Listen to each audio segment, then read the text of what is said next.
नमस्कार, ईटीव्ही भारतमध्ये आपलं स्वागत। आपण पाहत आहात न्यूज टाइम। पंतप्रधान मोदींचा 400 पारचा नारा पूर्ण होईल।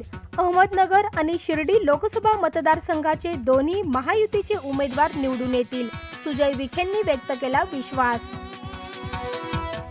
चीनकडून भारतावर आक्रमक होत असल्याचा विरोधकांचा आरोप, मात्र चीनी आक्रमणाचे दुष्परिणाम नेहरूंच्या काळातील, परराष्ट्र मंत्री एस जयशंकर यांचा दावा, म्हणाले पाकव्याप्त काश्मीर मिळणारच।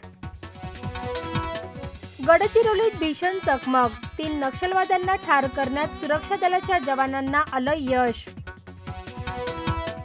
मुंबई ठाण्यात वादळी वाऱ्यासह पावसाची हजेरी, अचानक आलेल्या पावसामुळे मतदारांची उडाली तारांबळ, अनेक घरांचं झालं नुकसान।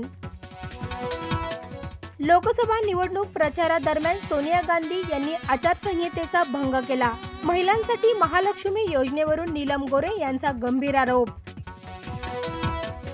संभाजीनगरात मतदान केंद्रावर अवतरले चार्ली चॅप्लिन, मतदारांना मतदान करण्याचं केलं आवाहन, तर ज्यांनी मतदान केलं त्यांचे मानले आभार।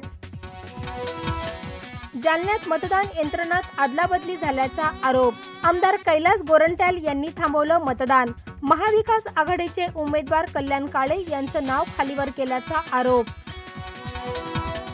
आमदार बच्चू कडू यांचा राहुल शेवाळेंना पाठिंबा, निवडणुकीत राहुल शेवाळे यांच्या विजयासाठी दक्षिण मध्य मुंबईत करणार काम, बच्चू कडू यांची माहिती।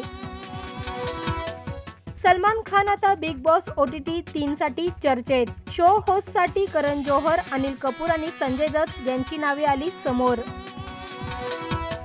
आलिया भट्ट आणि विकी कौशल कान्स फिल्म फेस्टिवलसाठी फ्रान्सला रवाना, मुंबई विमानतळावरील काही व्हिडिओ सोशल मीडियावर व्हायरल।